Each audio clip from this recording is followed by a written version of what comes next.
Greetings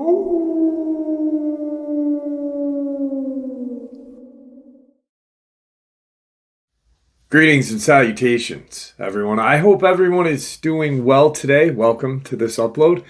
Before we jump into it, a couple quick links. As many of you know, I rely on Patreon, PayPal, channel membership, and the merch to help the channel to continue to grow and go. Links to Patreon, PayPal, and channel membership is in the description below. Merch displayed directly under the video. Also, Dogman, Frightening Encounters, Volume 1 through 3, the audiobook versions. They were written and researched by Tom Lyons, narrated and produced by me, Jeff Nadolny. These audiobooks are available on Audible, Amazon, and iTunes, links to which are also in the description as well. And finally, last but definitely not least, if you'd really like to help support this channel to continue to grow and go, simply subscribe. It does not cost a cent. Click the like button, takes half a second. If you don't want to miss out on any of the informative uploads that I put out daily, click that bell icon, and folks, please leave a comment and share the video. Why? Well, because these things really do help the channel to continue to grow and go. They definitely do matter, and they are appreciated. And now, everyone, I have taken far too much of your time. Let's jump in to today's upload, shall we? Right, so before we jump into today's experience, for new subscribers that are here, when subscribers send me gifts, I like to share them with you guys as a show of my appreciation. I've had this channel for coming up on 8 years, and it still amazes me every time I get a gift from someone, because I don't feel like I've done anything to receive any recognition, and that's just me. I share information that's shared with me. I share information that I research. I don't feel like I have a hard time explaining even that, but I want to thank you guys, and that's why I share with you guys. So first and foremost, Pups, been a subscriber for a while now, sent me a beautiful book. I have not yet even looked at it because I've been so busy for the last day, but called Days of the Living Christ. And I'm gonna tap into this and let her know what I think. It looks very interesting, and like I said, I've not even really opened it yet, except for opening the package. So in the next day or two, when I have a couple free minutes, I will get into that. It looks very interesting. All right, John sent me in the live stream. We have a lot of fun on the live stream. I share experiences, I share theories, and I also created a kind of a running joke, or a running joke, talking about we talk about cryptids, the paranormal, and high strangeness, whatever you want to call it. And there is a fictional part of the live stream that I do, and it involves a truck stop. So John sent me this really interesting cup. It is a cup. I have never seen anything like this, and it fits with the Lizzo stories from the truck stop. So John, thank you very much. I truly appreciate it. The final gift, I'm a little confused because I had 3 different people ask where to send a gift to. And this came directly from the distributor, so I don't know who sent it. So I cannot thank them, and I'm not going to mention the 3 people that asked me to where to send it, because I don't want to get it wrong. But it's a hoodie. It's a very nice hoodie. It's cotton, thin but not too thin, and it's a Dogman hoodie. pretty awesome. So I'm, like I said, 3 different people within the last 2 weeks. What you seek is seeking you. 3 different people asked me where to send a gift. So I apologize for the distributor didn't send anything with it. I wish they had, but thank you very much. And send me an email so I can thank you personally as well. So guys, thank you. Let's jump into today's upload. So today's experience, probably one of the oldest experiences that I've ever shared on the channel, minus the fact when I went through, I have a file that I had stumbled upon a couple years ago, like 5 years ago actually, and it's all of these news articles documenting Bigfoot, wild man, and other strange cryptids spotted throughout the country and world, ranging from the late 1800s all the way up to like 1940s. But as far as subscriber experiences, I don't believe I've had one this old, minus like Luke, who shared his generational experiences in Taylor, Mississippi. This is pretty much very similar. And it's in a location that I have never heard of. Got an email and just states, I totally agree with you about the New Mexico, the northern New Mexico, southern Colorado border, and there being a deep underground facility, and that is why all of this really strange stuff occurs. But my family had some strange experiences just shy of that border. Back in 1962 in the panhandle of Oklahoma. There's a small community town called Kenton, Oklahoma. And it is a very remote, very isolated community, strictly agriculture. Right now, he does not live here or live there. His family, his grandfather and great grandfather had lived out there. Cattle ranchers. And back when this experience occurred, there was actually a larger population then than there is now. He said, I believe the population is somewhere around 28 to 30 right now. He said back then it was like 50. And it is very remote, like almost touching the border of New Mexico, but nothing except beautiful landscape around you. And he said it's very deserted and desert-like and barren, but it's still beautiful. So this is 1962, and there's a state park out there, a state park and preserve called Black Mesa. And this was before that was even thought about becoming a state park and preserve. There was, at one point, there was a car dealership there. There's a post office, possibly a bed and breakfast. But back then there was a post office, bed and breakfast.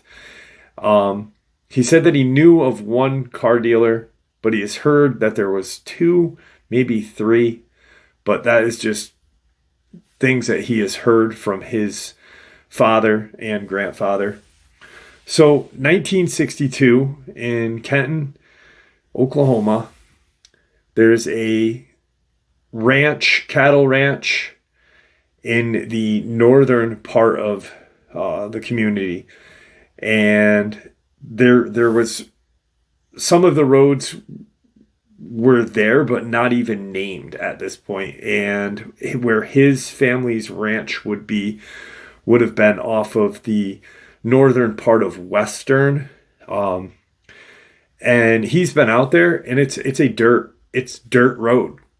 There's part of it that's dirt paved, and it's really an isolated community.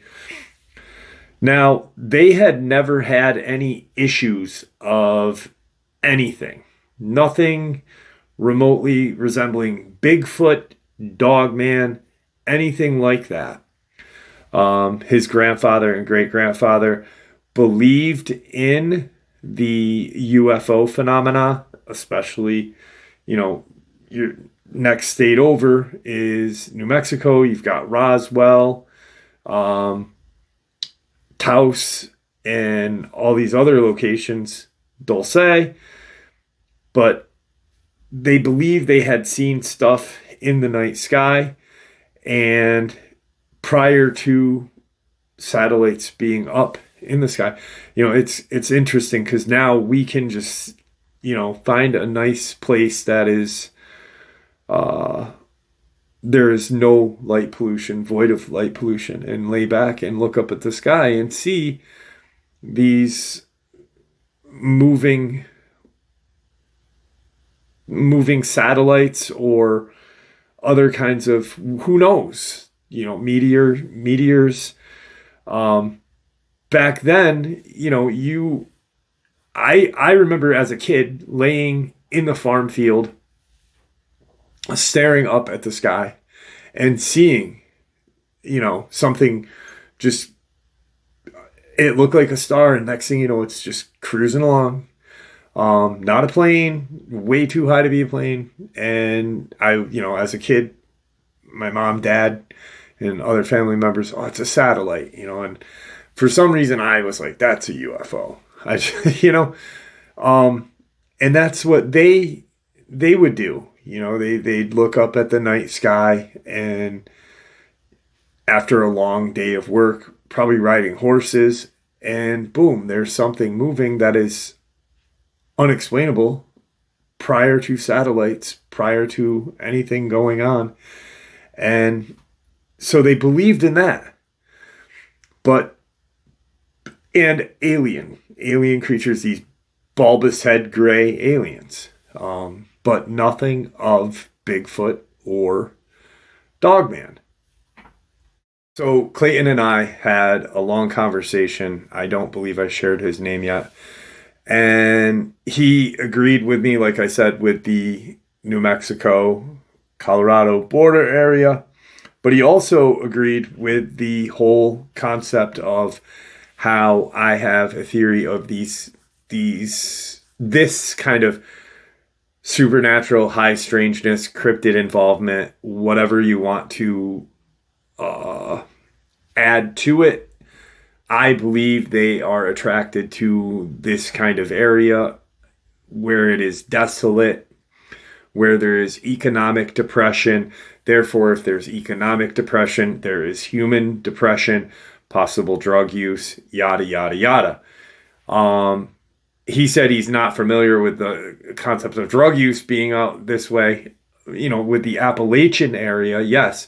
But with out here, it's more of a social, economical depression. And with just being so remote, he feels like this is the possible cause of why this occurrence happened.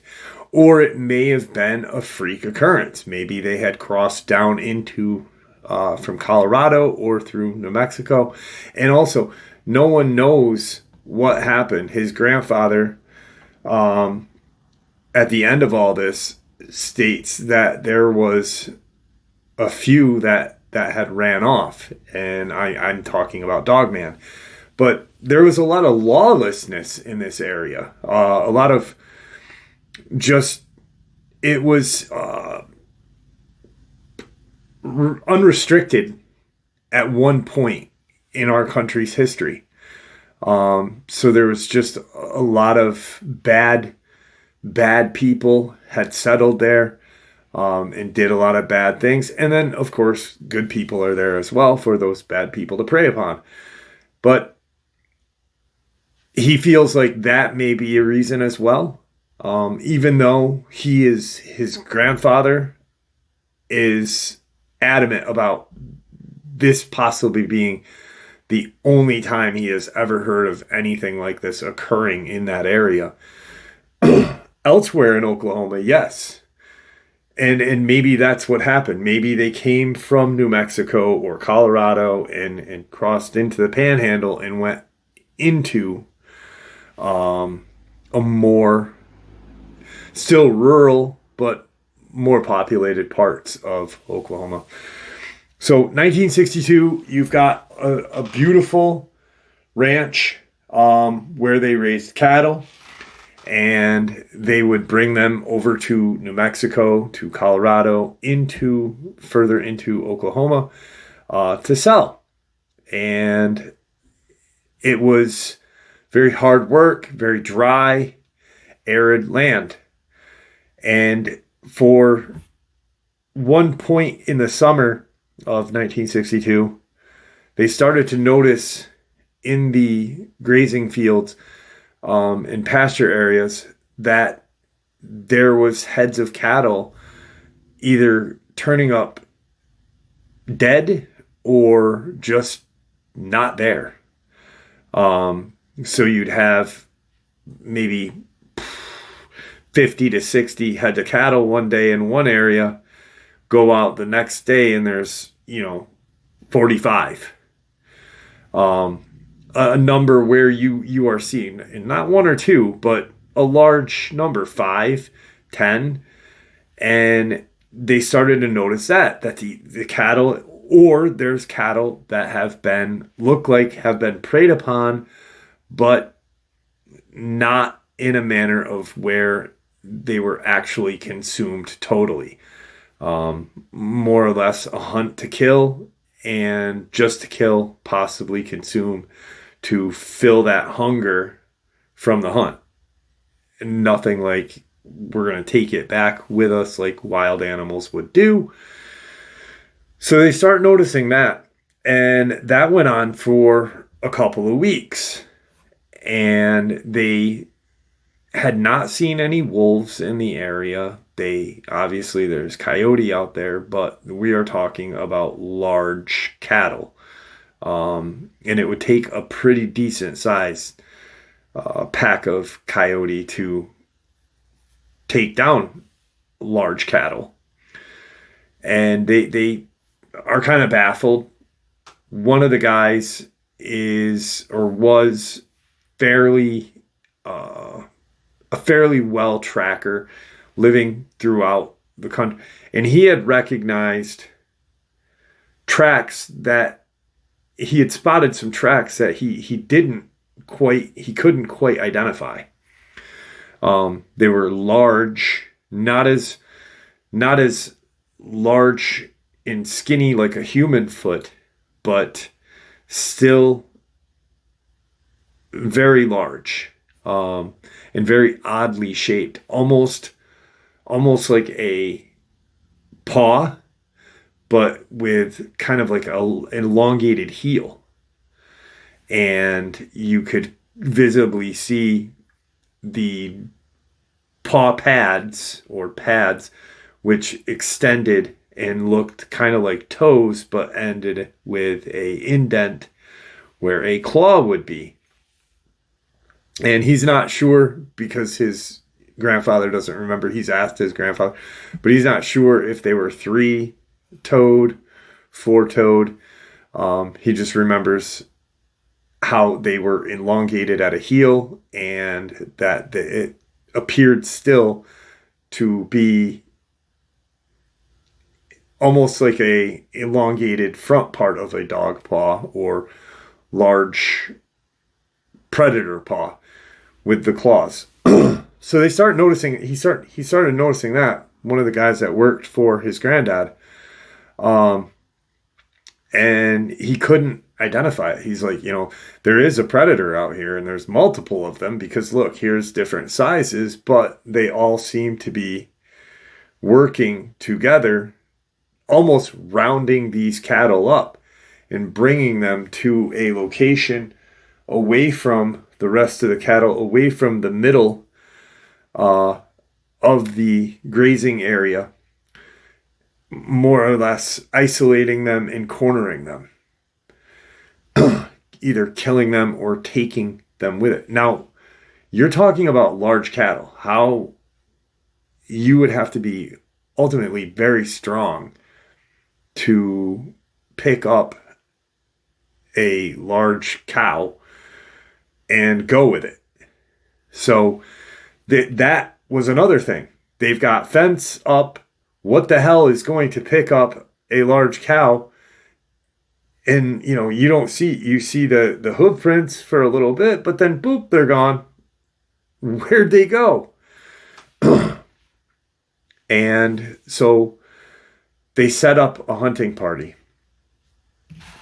and they go towards the New Mexico, Colorado state lines, further into the tip of the panhandle. One of the guys that was there had noticed that he felt like they were being watched, and there's some outcroppings off in the distance where he felt that these guys were definitely getting watched. There's something possibly human or maybe whatever is killing these cattle and hunting these cattle, but there is something watching us. Native American, and the gentleman who was Native American, just says there's something off about this area, and I can feel like we're being watched, but I can't see what's watching us. And I've looked all around this area, but I feel it. It's something is keeping a close eye on us.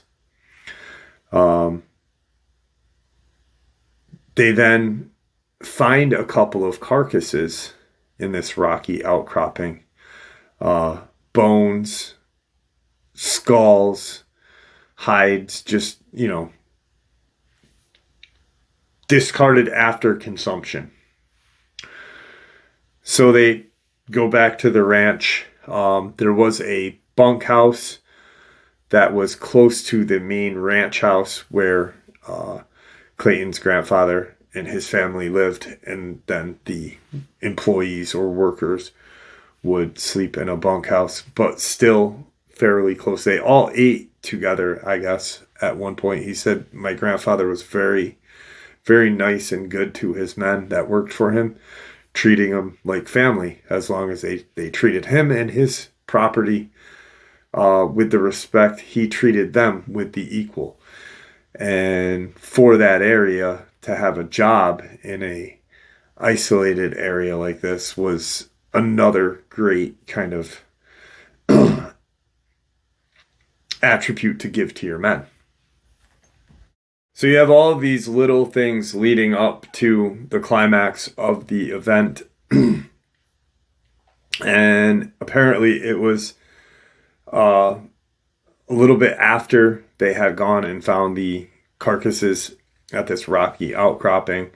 And when I say, there wasn't just one or two, there was a pile of debris, animal debris. Like I said, hides, bones, skull, some with meat on them still. Just really, really bizarre, but definitely there was a consumption going on. Some of the bones had been broken. I guess the Native American who worked for Clayton's granddad had pointed out, hey, whatever did this didn't just use hands, but appeared to use their teeth, and their teeth are very sharp, judging from these, canine holes in the hides. And then his grandfather said he never forgot this, because when it all came to a head, he realized what the Native American was talking about when he said, and there are slash marks and grooves in some of the bones that look like the men who are doing this had used knives. Possibly hand forged, like by themselves, or however, because they were very thick blade. If it was a blade, we know it was not, but so there's a lot of confusion. Night comes around and they are all the men are at their bunk. Clayton's granddad is in his home, and there's a loud commotion. There's a scream and a lot more kind of yelling. It all started with a scream of fear, and then kind of a mix of pain, and then a bunch of yelling. Then one of the guys who works for Clayton's grandfather had kind of made notice of, everyone needs to get out here. Something's going on, and it's quite close to our living area. Clayton's granddad comes out. He's got his shotgun with him because he's like, what the hell is going on? It's like there are people yelling, there's screaming, it sounds like there's pain.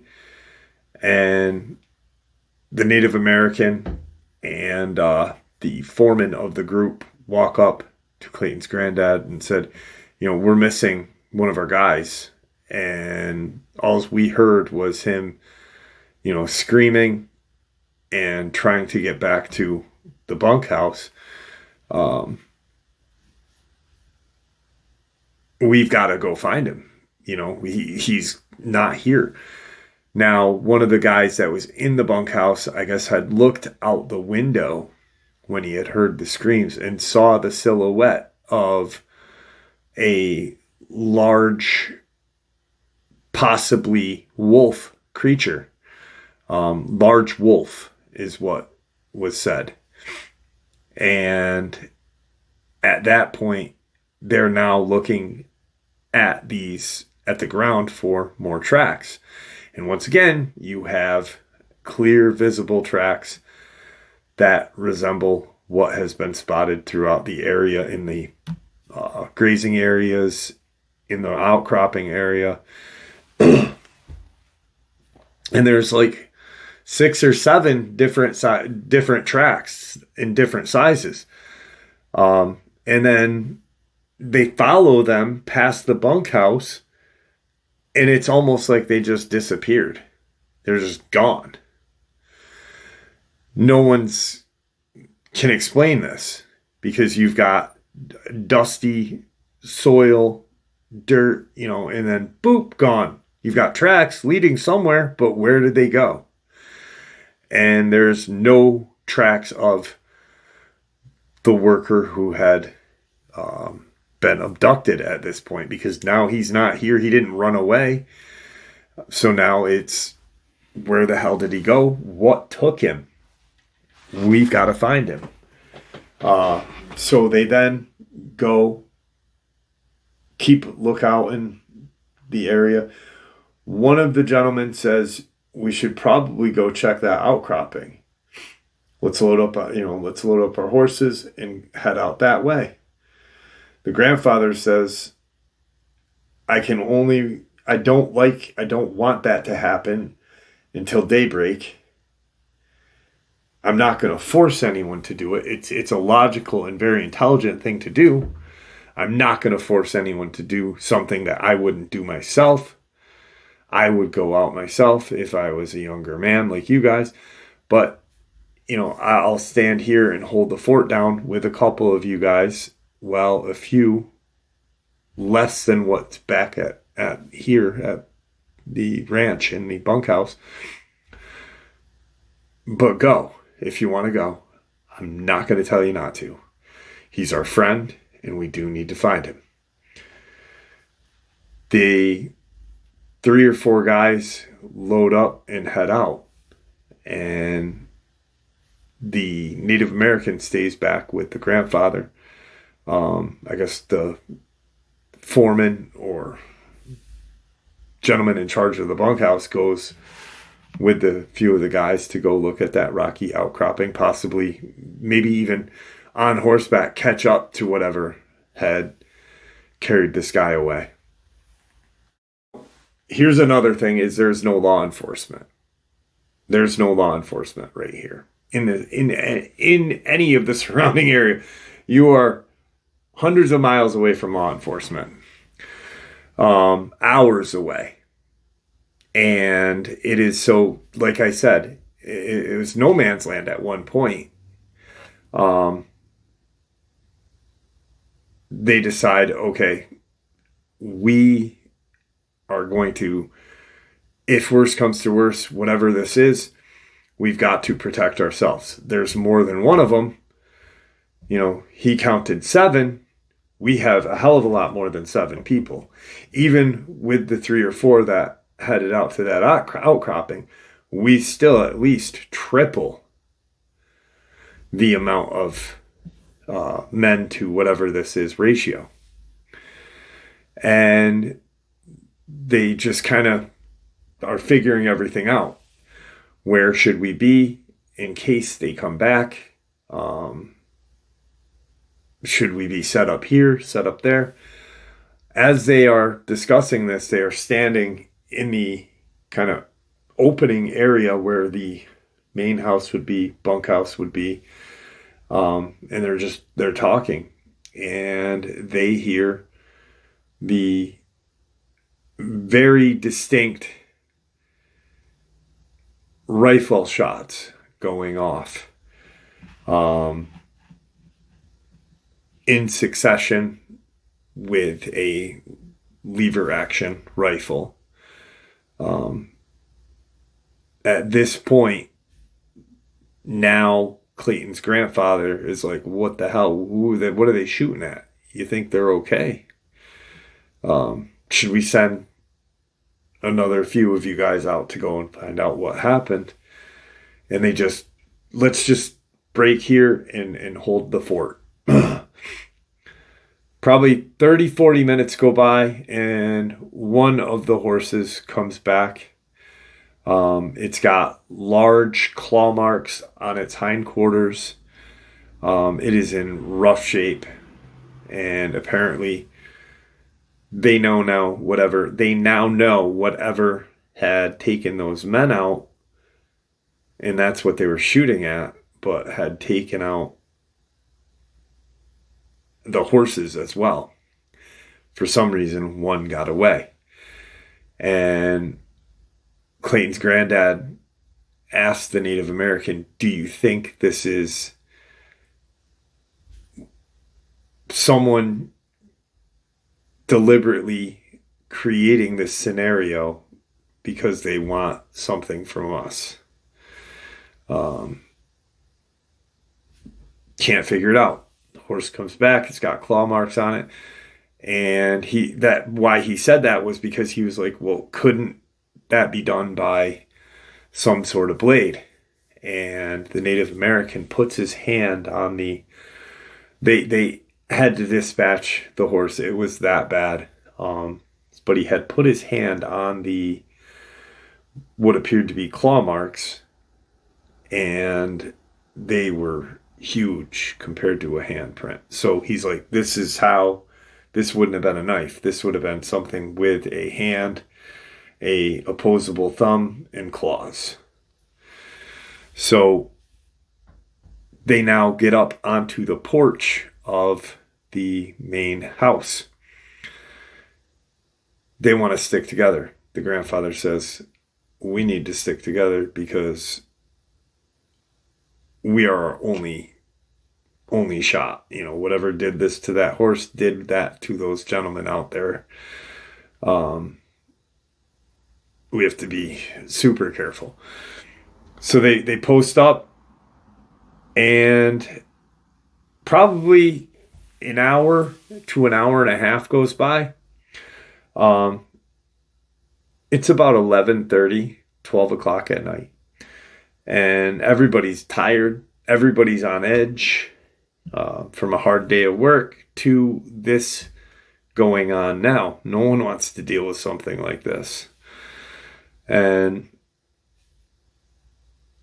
they just, let's get this done, guys. They wait and wait and wait. And all of a sudden, they start to hear these distinct howls in the background. What sounds like coming from the outcropping area, coming from the north of Kenton, and what sounds like the south as well. So kind of surrounded, nothing to the east of the ranch. So now he states, if anything non-human comes through this way, we will take them out.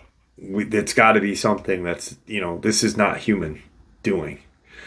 Something's been killing the cattle, carrying them off to the fence, over the fence to that outcropping. It's just a terrifying and baffling event.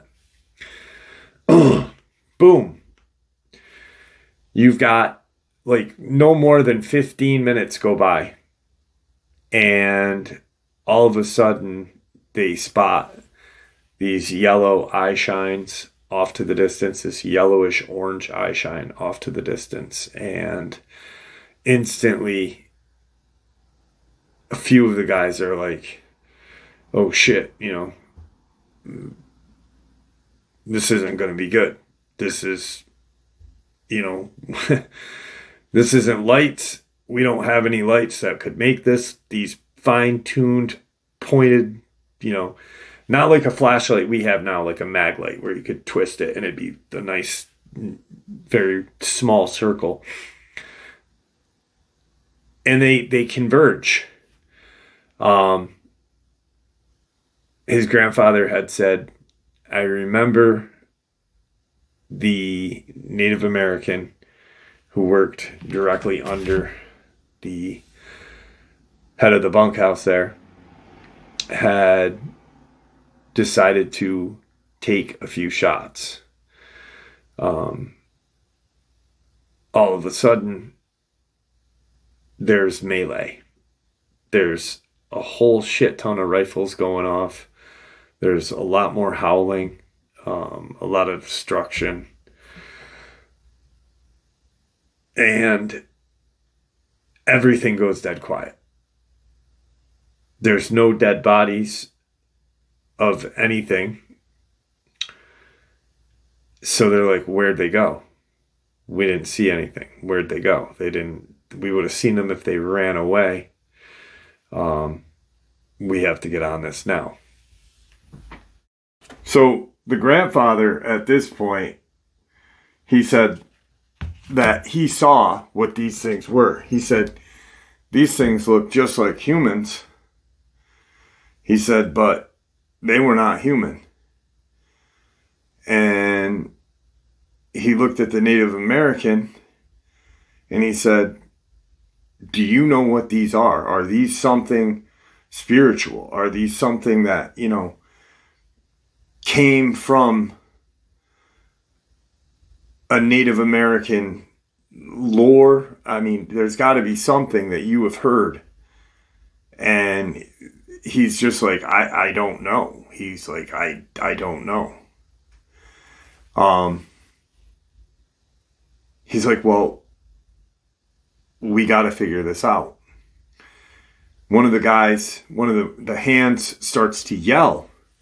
Now, the first kind of meet was the eye shine, and then the Native American guy shot one of these creatures, or shot at one of these creatures, and then a shitload of guns went off. There was a lot of noise and just a lot of confusion. No one knew if one of these creatures had gotten hurt. Nothing. So they quick kind of scan the area. One of the hands screams, you got to get over here. Something's wrong here. Da da da da da. They go over, and it's one of the guys. One of the hands is now just beyond where the light would be, and he is deceased. What appears to be scratch marks, bite marks, just really kind of torn apart. Very quickly, too. We are only talking like maybe 30 seconds to 45 seconds of this first kind of altercation. Not long at all. So the grandfather pull him up, put him into, the bunkhouse. We can't leave him out here for the animals to get him. I want everybody in my house today. Get whatever you need from your bunkhouse. Get your, whatever ammunition, any kind of rifles you don't have with you right now, grab. Bring into our house. That's going to be where we take our stand. It's more secure than the bunkhouse, and this is where we'll be. Even though it's not like impenetrable. It's, if these things wanted to get in, they very well could. But it at least has that sense of security rather than being outside, rather than being in a very accessible bunkhouse. He says, I want people posted up, at the doors, at windows, wherever these things may come. And if they do try to come in, what we'll do is we will fight them off. The grandfather starts talking to the Native American, and he says, back in my ancestors' generational days, when we would attack early gold, when the gold rush happened, there was a lot of nomadic tribes back then, or nations. I guess there would be tribes at that point. There wouldn't be nations if they're nomadic. But the Europeans would kind of make a circle and fight from all around, usually protecting themselves from my family's generations, my tribe's generational. So that's what we should do, like guard from top to bottom. So every window, every door on the first floor, go up every window on the second floor. And if we can get 2 or 3 guys up onto the roof in the kind of gables of the house, that's what we'll do.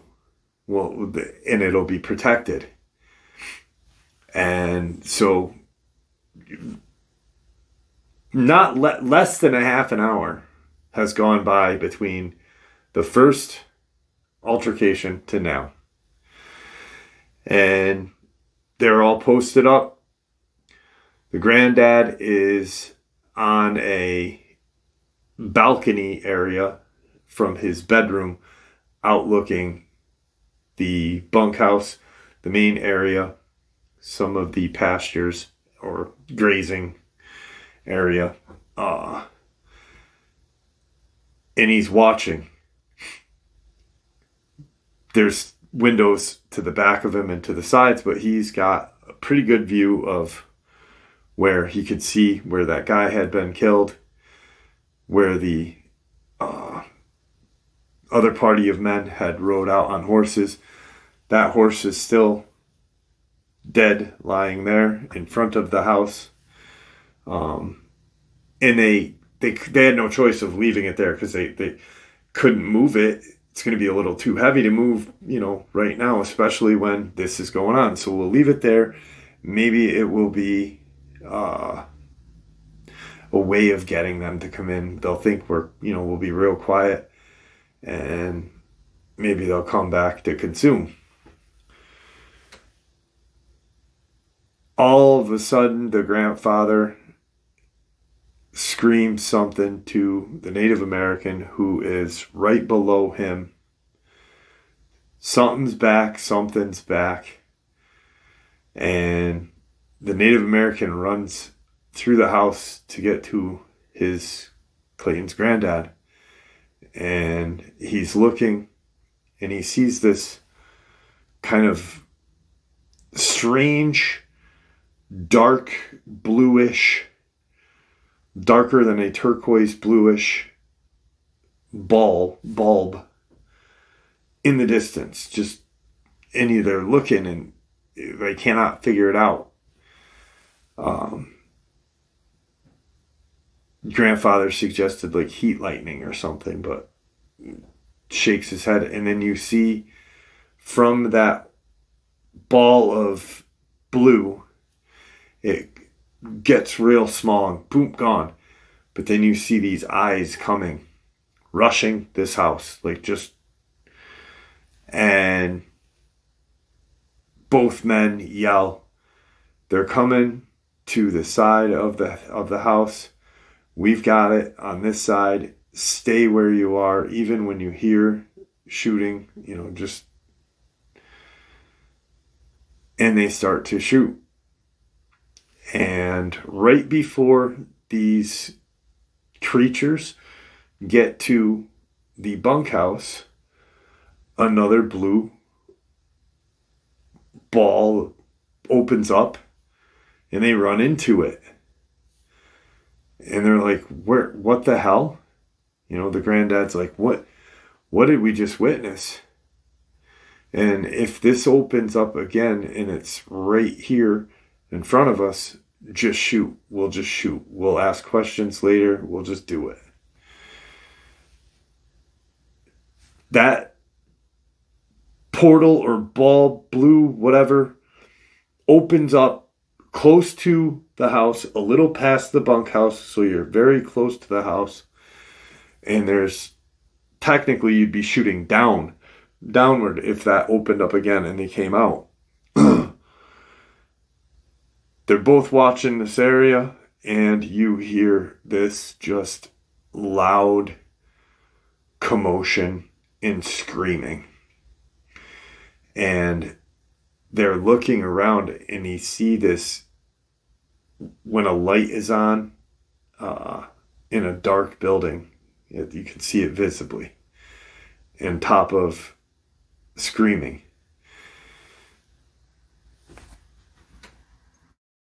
They realize that this light is coming from the bunkhouse. So wherever it had gone, like this portal now lit up the bunkhouse. And you hear screaming, you've got that light, and you hear a lot of freaking kind of just melee, things breaking, and the light just boop, gone.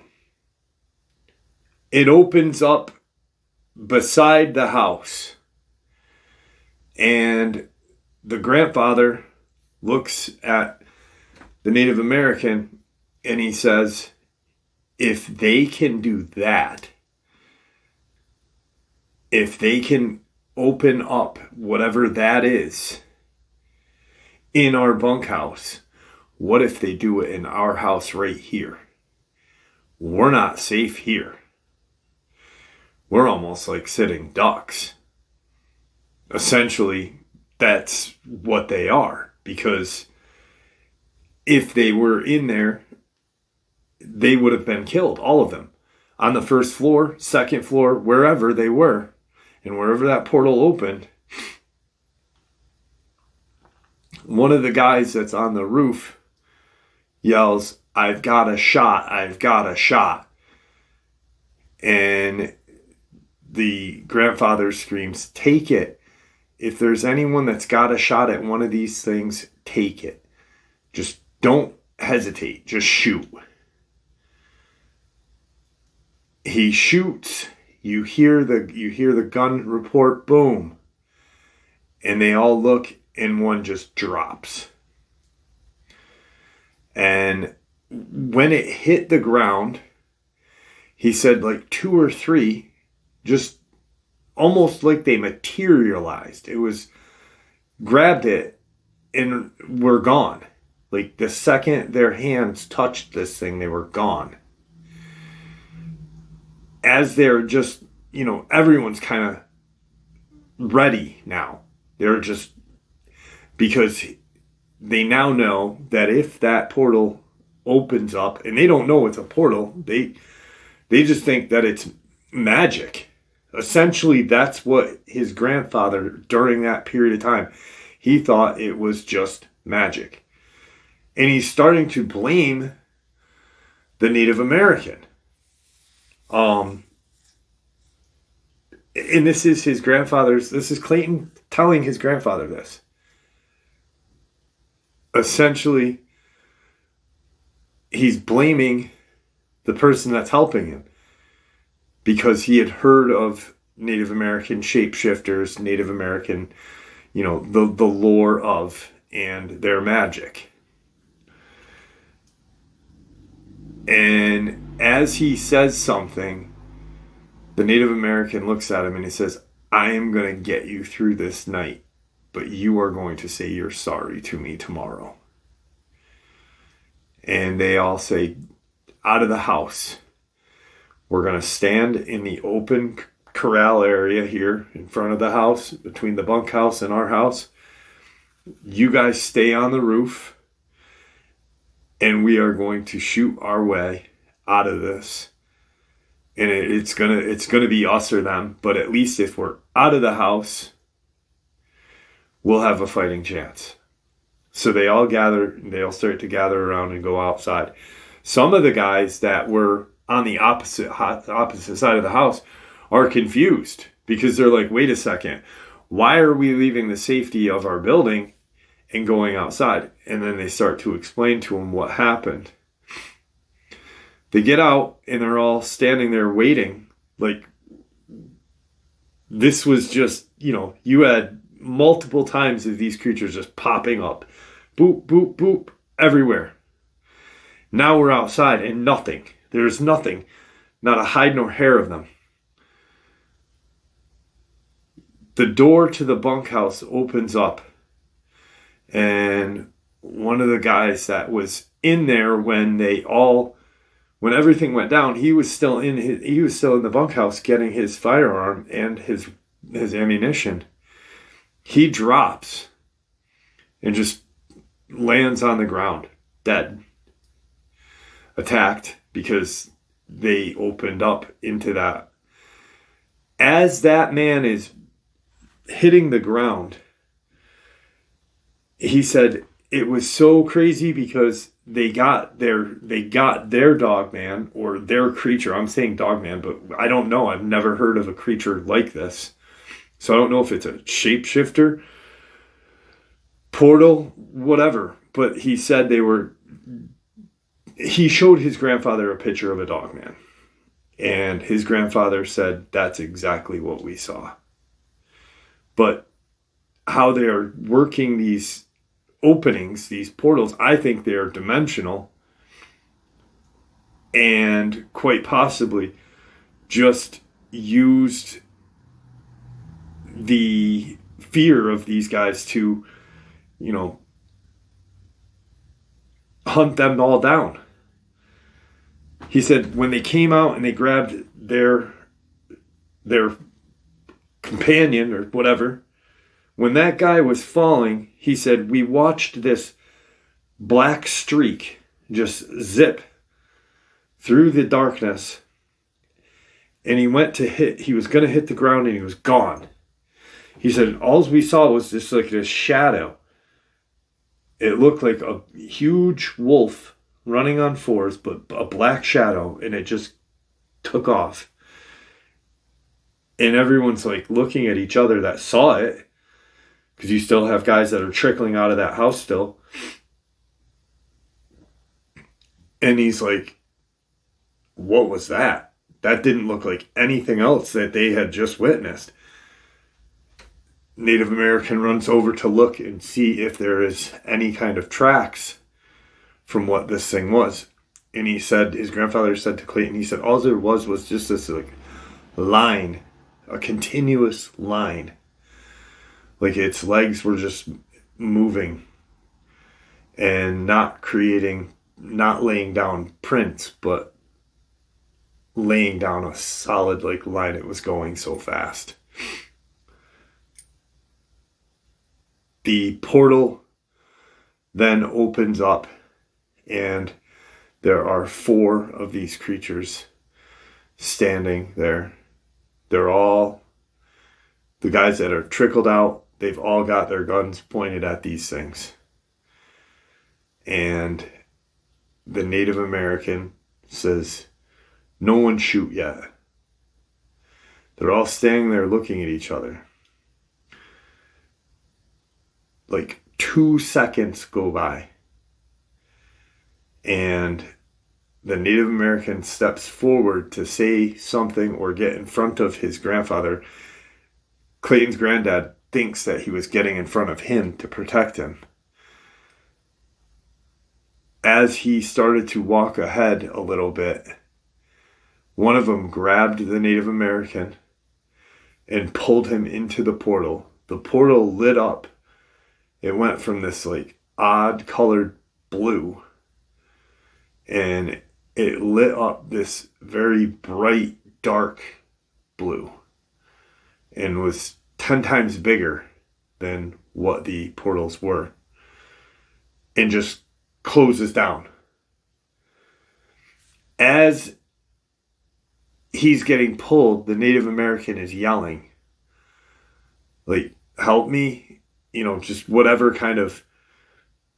And as the portal closed, you could still hear his voice ever faintly. And they all sit there for a second and they gather around. Granddad says, we need to have everyone kind of back to back, and we will protect ourselves this way. Then they're standing there for hours, and nothing happens. Daybreak hits. There's commotion, not commotion, but the bunkhouse is in shambles. The house you've got some windows that have been broken. People have taken shots through the windows. The guys that are on the roof are still there. They're looking for any kind of light, because they had deemed, like, we're just going to shoot. The second a light pops up, we'll shoot it. The morning hits, and they start to look around, clean up a little bit. They find two of the other ranch workers in the bunkhouse dead. They start to look around the property right there, the surrounding property where the house and the bunkhouse are, and a couple of sheds. They open the sheds. There's nothing. They're looking for the Native American. The granddad says, get 2 guys and go out, find out where our other, the bunkhead guy is. Where's he? Where's the other 3 that were with him? Are they killed? Were they deceased? Maybe something happened. They were off their horses, and they go and they find them, and they find 4 bodies, 3 horse carcasses, because that other horse came back. And there was no sign. The strange thing was, the grandfather noticed where he was standing, because he went back to the location where him and the Native American were standing side by side. And as it pulled him in, he had taken 2 steps. Those steps were lines now, like straight lines, just like that shadow thing. The grandfather decides at this point, we're going to steadfast clean up everything. Tonight is going to be probably worse. And, we'll defend ourselves. Whoever wants to go, you guys now know what we're in for, are welcome to go. But they clean up. He pays people who are leaving. A few of the guys are staying. And night comes. Grandfather says it's around midnight. There's not hide nor hair of anyone. They decide that these things aren't coming back. He then tells everybody, I decide that I'm going to sell the cattle, I'm going to sell the ranch, and I'm moving away. I'm moving to the East Coast, where my family can be safe, because whatever happened here was too bizarre, too dangerous. You've got, in total, 8 people died. Only one of those creatures died that they are aware of. Nothing happened after that one night. Nothing. Why did they invade that property? The grandfather is 100% positive that there is an evil in this area, and that's why they came. There was something that happened that drew them in, and, it's time. Sells the property, moves out towards the East Coast. About a year later, he gets a telephone call, answers it. It's one of the workers that had worked with him, looking for a job. And he says, well, aren't you working, on the New People's Ranch? And he said, no. He said, we were all off. We had done our own thing. We come back, and there is no one left in that house. Their belongings are, but there's not a person there. There's no tracks going outside again. There's nothing except the missing people. And he's like, this is not good. That property is stained. That property is evil. Lo and behold, we find out that supposedly his grandfather had looked into this. There was a criminal that had built a fortress, and he was a vile human being. He had women for his gang members in this fortress. The walls were absolutely huge. It was just impenetrable.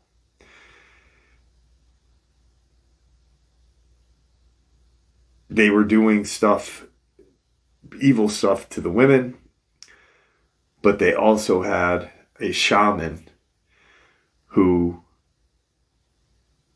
had been tortured and life taken, but prior to had cursed everyone on the surrounding area, pretty much the whole area of Kenton. And it was 2 different names prior, 2 Spanish names. at that point. That's why he had never heard of it. And he's just Native American power. Maybe that's why they took the Native American, to redo whatever power was. And the strange thing is here's the strange thing, is whatever comes out of these portals is not natural to our dimension. They're not anything that we have here. They are more dangerous. They're possibly more intelligent, but more dangerous. So, anyway, it's pretty insane. I think that you mess around with something that you don't know, just like with Crowley or LaVey. You know, you mess with something. Anton LaVey was doing satanic practices in a house in Rochester. You know what happened? That house burnt down for some reason. Nobody knows how, nobody knows why. Crowley runs into Lamb, what looks to be an alien but acts like a demon, which are the same. So there is a power, and it is contained for now. And just like Utah, that portal opened up in the Uinta Basin, and that creature dropped out and ran away from the Native American that was sitting up on a hill watching. These creatures are very dangerous. And I think they're different than Dogman. They are possibly a demon. As Clayton's telling me this, I'm thinking, oh, it's, a shapeshifter? Dogman? No, this is something much deeper. And it's scary. So, with that, I'd like to thank you all for supporting the channel. It is your support, after all, that helps this channel to continue to grow and go, and what gives us all a place and a chance to share our experiences and theories judgment-free. Everyone is simply treated with the respect we deserve. Please stay safe, happy, healthy, and ever vigilant, keeping an eye on our children, our pets, our family, and our friends. These creatures are real. These events have happened. Share this information with those you love and care about, and it may just help save their lives someday. Until next time, never stop asking questions, never stop searching for the truth, and God bless you all.